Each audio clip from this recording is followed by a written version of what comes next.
You're listening to Bad Friend Choices. Rick and John are arguing their view on sports. Again, join the call show line at 330-752-2775 to set them straight, or on Twitter at ChoicesFriend or Bad Friend Choices on Facebook. Now, live from the Dream Big Studios, Bad Friend Choices. And welcome back. I am John O'Donnell, joined by Rick Carpenter tonight. We are broadcasting live from the Dream Big Studios. We've covered a bunch of topics today. We spent a long time in the NBA, and it seems weird after the Super Bowl, but look, trade deadline is Thursday afternoon. Lots going on. We will have a lot of NCAA basketball talk coming up. One thing I want to plug right now is that Rick and I, along with Brad Gurton, Brad is our co-host on Sports Brewing Company at skoradio.com. We will be live from the Windsor Pub in Akron, Ohio during Thursday of March Madness, the first Thursday. We will be live casting from there. We will also have highlights of some really good segments from our other shows. Sports Brewing Company will probably have some interviews playing as well.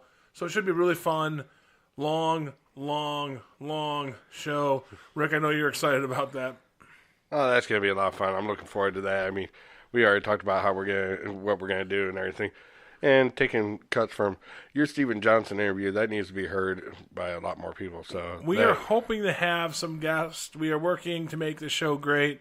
We hope to have Steven live. And I guess I want to plug Steven Johnson and the Arizona Hotshots. If you get a chance, go to our Cinderblock Sports page. Great interview with Steven. The Arizona Hotshots are now the pick for the champion in the Alliance of American Football, and that starts this weekend. Steven and the Hotshots will be playing 6 o'clock on, I believe it's NBC Sports, but they will also be on NBC and the NFL Network. So that league will be interesting to watch.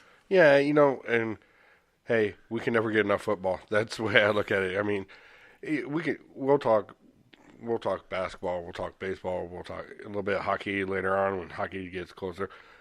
But our true love is always football. I mean, that's just the way it is for me. I mean, live in every Browns news that comes across, my phone goes nuts. And so do you. And speaking of going nuts over Browns football, ESPN had a report that, and I guess it wasn't ESPN that had the report, I guess somebody on ESPN predicted that the Browns were going to win the AFC North. This is not a crazy prediction. I believe it was under the bold prediction headings. Right? And I get why. I guess it's bold. They're still the Browns. But you jumped on this, and you were met with a little bit of resistance from those who you call your friends. Now, I was met with a lot of resistance from Brad, because Brad is a Cleveland hater. And Brad, if you're listening, I don't care. You are a Cleveland hater. I tell it to you every time I see you, whatever. Like, NFL teams turn it around in a year. The Browns did not turn it completely around this year. They did not completely right the ship. But what they did was start the pieces and get the ball rolling and getting everything going in the right direction. That being said, you finally got your franchise quarterback. I think everybody in the world agrees with that. But there's still some holes to fill. And if they fill them, they can be a very, very legit playoff contender next year. Now, I don't know how far they'll go, but they can play with pretty much anybody if they get sew up that defense a little bit. This is the danger of the NFL, is that we all think of it as a straight line, and then we realize it's not. Things like the Bears sucking and then being champions of the NFC North happen, right? Yep. Things like the Panthers a few years ago making it to the Super Bowl and then winning 3 or 4 games the next year happen. So while the Browns had a nice trajectory, and I do agree, a lot of good young talent, there are a chance here that they could really dip. There is a chance. And here's why I think there's a chance. I don't trust Jimmy Haslam, and I don't like the way that they surrounded Freddie Kitchens. I'm not going to put this on Freddie Kitchens. Freddie Kitchens came in, turned around a train wreck with a good quarterback, and now is the head coach of the team because they want him to develop that good quarterback.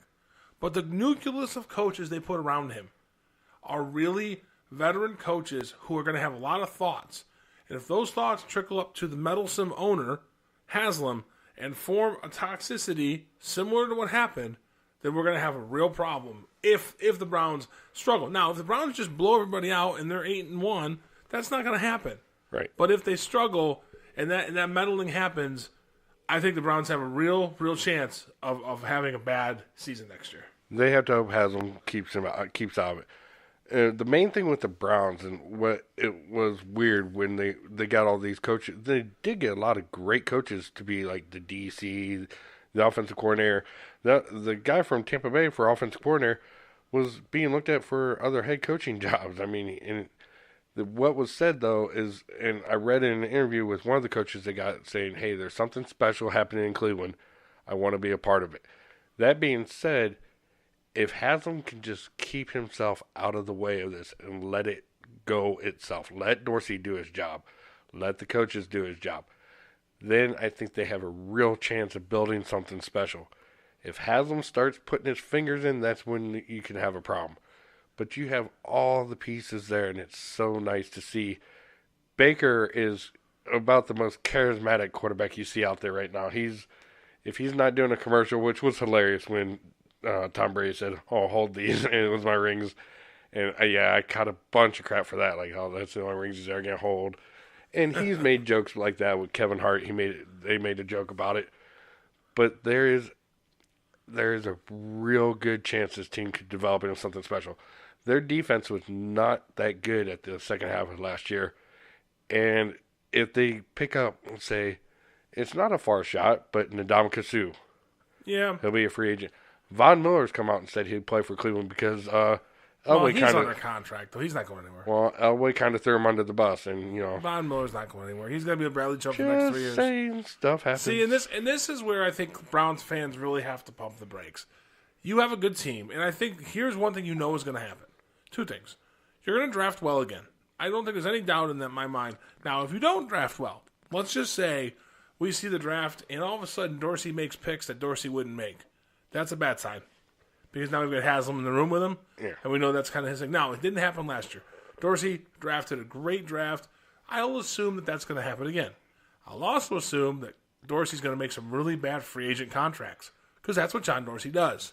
He laid in Philly and he laid in Kansas City with some really bad contracts. He overpaid for free agents, and that's what he does.